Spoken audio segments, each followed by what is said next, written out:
Nobody tells you that most of what you feel at 50, the stiffness, the weakness, the fatigue, isn't aging, it's deconditioning. And deconditioning is highly, highly reversible. And that changes the whole conversation. So I want to ask you something, and I want you to actually answer it honestly. When you ask yourself, is it too late to start strength training after 50? What are you really asking? Because in my experience, it's usually a collection of questions rather than a specific thing, and they're usually about these quieter fears that are underlying. It sounds more like, I feel stiff every morning getting out of bed. I've had injuries, my shoulders, my knees, my back. I haven't been able to be consistent in 10, 15, 20 years. My body just doesn't feel or work the way it used to. That's what's actually underneath the question. And I want to start there because those fears are really real. I'm not going to blow past them and sell you on some transformational promise. That's not what this is. This video is for the person that's 40, 50, maybe 60 that's been away from it a long time, who watches someone in the gym and thinks, I don't even know where to start, and is genuinely worried that they would get hurt if they even tried. We hear you, and I want to give you something honest. But here's where we need to start. We need to separate two things that people tend to put together, aging and deconditioning, because they are not the same, and mixing them up is often why people do nothing.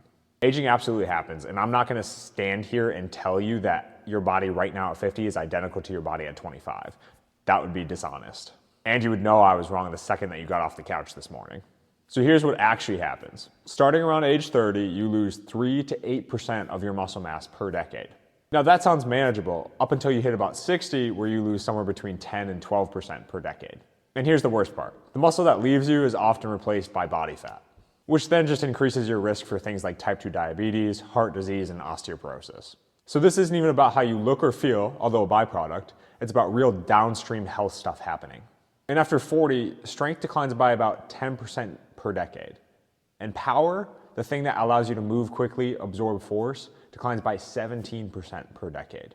And these losses hit the hardest in your lower body, which is why falls are the leading cause of injury in adults over 65. It's not random, it's just physiology. When the legs go, your balance is gonna go with it. Your tendons are getting drier and stiffer, they're less elastic, there's less blood flow, which means that there's slower repair, and your connective tissue in general is just less forgiving than it was when you were 22. Here's the thing that I want you to sit with. Most of what people feel when they're getting old is actually just undertraining. It's not an irreversible biological thing. It's deconditioning, and those are very different things with very different solutions. Your body still adapts. At 40, at 50, at 60, upwards of 70, the research confirms that. Muscle can be built, strength can be gained, and your quality of life can be improved significantly well into your 70s and 80s, as long as the training is appropriate and the stimulus is right for you and your body. We're not talking about chasing peak performance. We're not asking to look like a 22-year-old. We're also not asking to perform like a 30-year-old who's been doing it their entire life and never stopped. That's not the goal. We're talking about rebuilding capacity for you. Getting back some of the deconditioning that has already taken place and maybe even getting better past that is very achievable. That's an extremely achievable goal. So if biology says it's not actually too late, then what are we aiming for? So here's the part that I think matters the most. And I think a lot of people skip over this or think that it's not as important as it is. If you come into training and think that you're gonna look like you did when you were 25 or hit PRs from 15 years ago, you're just going to frustrate yourself. And I've been doing this long enough. If you try to do that, you're probably gonna lead to an injury, and that's gonna set you even further back than you not training at all in the first place. Because it's not an appropriate goal. It's an ego-driven goal. And the ego is the biggest training risk in adult training. I've seen it time and time again. So let me offer you a different frame. The goal is, can you get off the floor without help? Can you travel for a week and actually feel good coming back? Can you pick up your grandkids and chase them around without even thinking twice about it? Can you carry the groceries in one trip like you used to? Can you climb a flight of stairs and not even feel it afterwards? These things aren't small goals. They're the things that actually determine your quality of life, especially as you get older. You may be able to do some of those things now, but you're probably gonna start to realize that those things are starting to get a little bit harder. And that's exactly what strength training protects. This is what we mean when we talk about health span.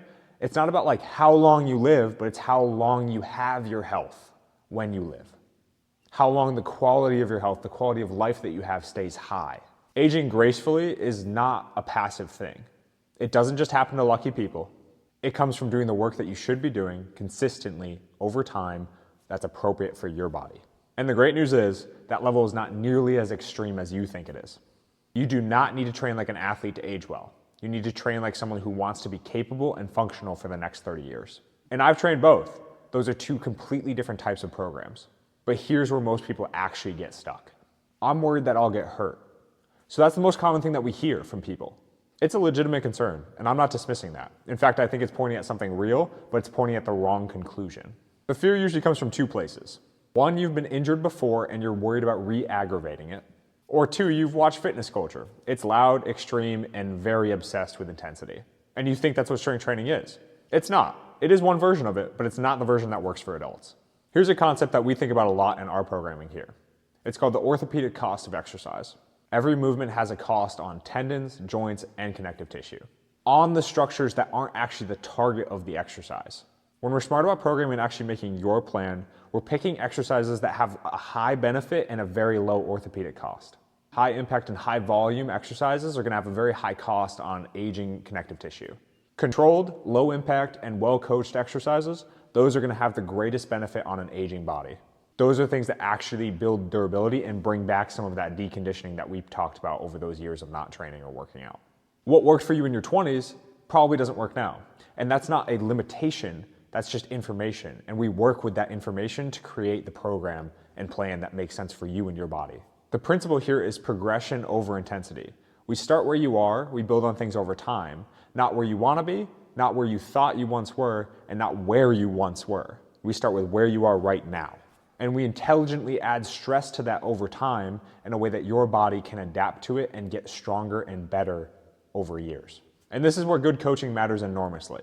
Because sometimes good coaching is finding the right regression for somebody, and sometimes good coaching is protecting someone from their own ego. I've had to do both, often in the same session. Safety builds confidence, confidence builds consistency, and consistency is actually just the whole thing. Let me say something that might actually go against everything that online fitness culture has told you. 2 to 3 days a week is actually enough. 30 to 45 minutes is enough. You don't need to be in the gym 6 days a week. You do not need to destroy yourself every session. That approach, even for adults, is often extremely counterproductive because it creates injury risk, leads to burnout, and often breaks the habit entirely because it's not sustainable for most people. The thing that produces results isn't any single session, it's the accumulation of sessions over months and years. One of the major principles I use when I teach coaches and interns is when we work with clients, we must keep them healthy and keep them training. Those are the two goals that we have for you as a client. Because here's what happens when you get injured, and this is something that nobody really talks about. You get hurt, you stop showing up, less movement in your daily life leads to faster deconditioning. Recovery is slower because your body is physiologically older. You miss more workouts, and the aging process accelerates inside of that window.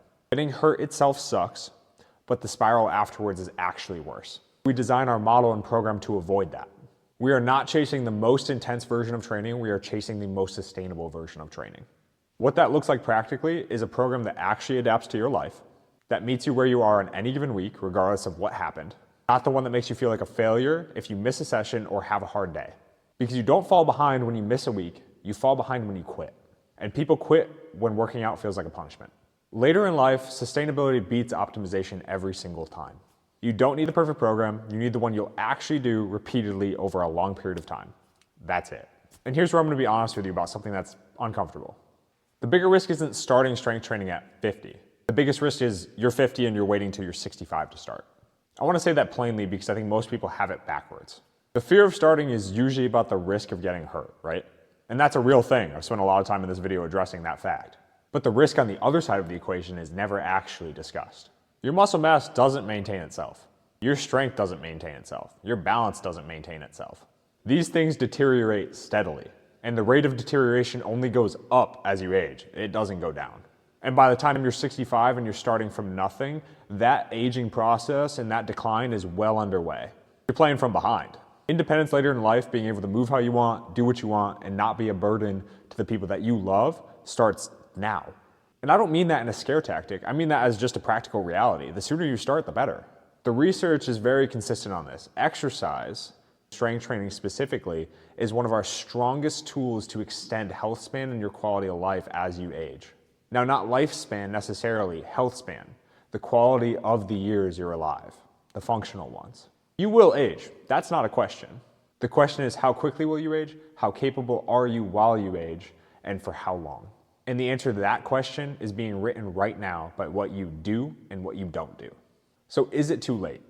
No, it's not too late. It's later than ideal, but that's okay, because later is still very effective. We do this every day with people. Here's the thing I actually want you to walk away with. Most people who think they're broken or are too far gone are actually just undertrained. Their body hasn't failed them. The body adapts at 50, at 60, at 75. Maybe not the same way as you were 25, but it still adapts. It can still be functional, capable, and durable at any age. What it requires is this: show up, do the appropriate work for you, do it consistently. Not perfectly, not dramatically, not at some super high intensity, just consistently over time, with a program that actually makes sense for where you are right now. If you're watching this and nodding along and you've been on the fence about starting again or not and going back and forth, and you're in the Westfield area, I'd invite you to come have a conversation with us. Not a sales pitch, not a commitment to anything, just a conversation about where you're at, what makes sense for you, what your history is, what your limitations are, what your life looks like, and what actually appropriate means for you. Because that's different for everybody. And that's the whole point, really. The program, the plan has to fit the person, not the other way around. Thanks for watching, and seriously, if you take anything from this, it's not too late.